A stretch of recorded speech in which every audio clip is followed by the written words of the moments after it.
प्रश्नोत्तर में हमेशा आता है। अभी भी जैसे अर्धवार्षिक पेपर में आया था प्रश्न 25 में आया था कि 26वें में? 25वें में आया था। जैसे अभी आया था, सब लोग ये अर्धवार्षिक परीक्षा में किया है तुम लोगों के? नहीं किया?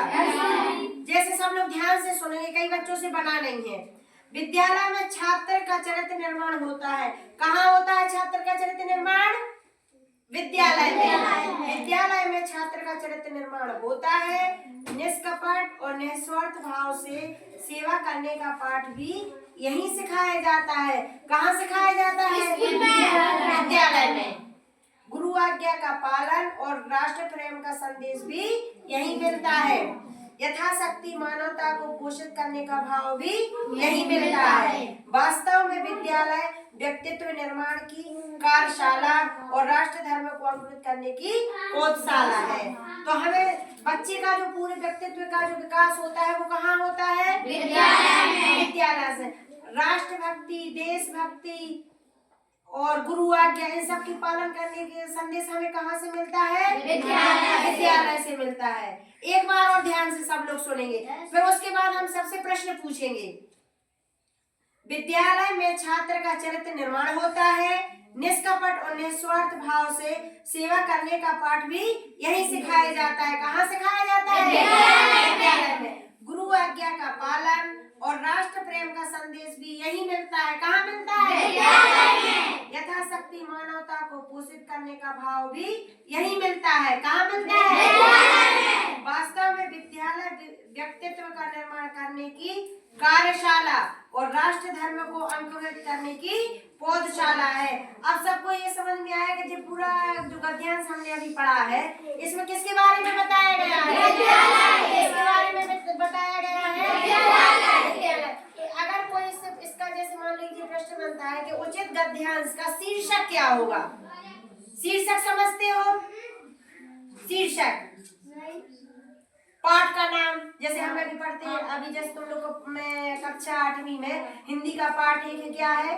वर्दे। क्या है? तो वो उसका शीर्षक है। उसके बाद पूरी कविता है। ऐसे जो पूरा गद्यांश लिखा है तो इसका शीर्षक क्या आएगा? जो अभी हमने सुना है।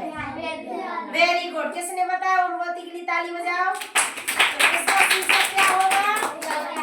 क्या होगा इसका शीर्षक? अब सब लोग प्रश्न सुनेंगे। गुरु की आज्ञा मानने का संदेश कहाँ मिलता है? कहाँ मिलता है? विद्यालय। निष्कपट व निस्वार्थ शब्दों का संधि विच्छेद कीजिए। अब हमें संधि समझते हो तुम लोग? किस किस को पता है संधि? चलो अभी इसके प्रश्नों के उत्तर लगने बाद में हम तुम्हें संधि के बारे में बताएंगे। विद्यालय किसकी पौधशाला है? बताओ। गुरुओं की। किसकी पौधशाला है? गुरुओं की। विद्यालय किसकी पौधशाला है? गुरुओं की। नहीं, राष्ट्र धर्म को अंकुरित करने की। किसको अंकुरित करने की? जब अगर तुम लोग ये इसको गद्यांश को सही तरीके से पढ़ोगे फिर इन सारे प्रश्नों के उत्तर हमें कहाँ मिलेंगे? इसी गद्यांश में है। अलग से हमें उत्तर छापने की जरूरत नहीं है। सारे उत्तर कहाँ मिलेंगे? हमें इसी गद्यांश में मिलेंगे। अब इसके बाद अपना अगला प्रश्न है, किसी देखे हुए मेले का वर्णन करते हुए एक निबंध लिखिए। आया था 8वीं वालों को? अब हमें इसमें क्या का निबंध लिखना था? मेले का। कैसे मेले का लिखना था? जिस मेले को हमने अपनी आंखों से देखा हुआ है। जैसे अपने काय का मेला लगता है, लगते हैं। तो इसके लिए निबंध लिखने का एक बिल्कुल आसान तरीका है। वो तरीका मैंने सुबह भी बताया था। क्या तरीका है? कि जिस चीज का हमें निबंध लिखना है या जिस चीज के बारे में हमें वाक्य लिखना है उसके लिए पहले हम अपने दिमाग में माइंड मैप बना ले। क्या बना ले?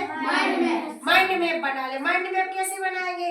जैसे बात आती है मेले की, तो अब हम मेले से पहले संबंधित शब्द निकालेंगे। चलो एक शब्द बोलो कोई भी। गुब्बारे। क्या बोला? गुब्बारे। झूले। झूला। और कपड़े। कपड़े। बर्तन। कपड़े। इसी तरह के सबसे पहले जिस विषय पे हमें निबंध लिखना, चाहे गाय का निबंध हो या दीपावली का निबंध हो या मेले का निबंध हो, किसी भी निबंध को हम कैसे लिखेंगे? अगर हमसे कुछ भी नहीं आ रहा समझ में, तो सबसे पहले हम अपने दिमाग में माइंड मैप बनाएंगे। इसका क्या बनाएंगे? माइंड मैप बनाएंगे। उस चीज के बारे में हम सोचेंगे, उससे पहले हम शब्द निकाल के रखेंगे।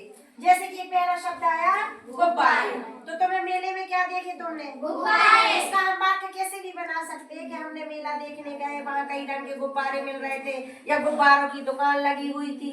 सब अपने अपने तरीके से, या मैंने मेरी मम्मी ने मुझे गुब्बारा दिलाया। जब हम मेला देखने गए तो वहाँ पर मेरी मम्मी ने मुझे एक गुब्बारा दिलाया। वहाँ पर कपड़ों की दुकान लगी हुई थी, या मैं वहाँ से कपड़े खरीद कर लाया। और अगला प्रश्न और क्या हो सकता है? जैसे किसी ने क्या बताया? झूला।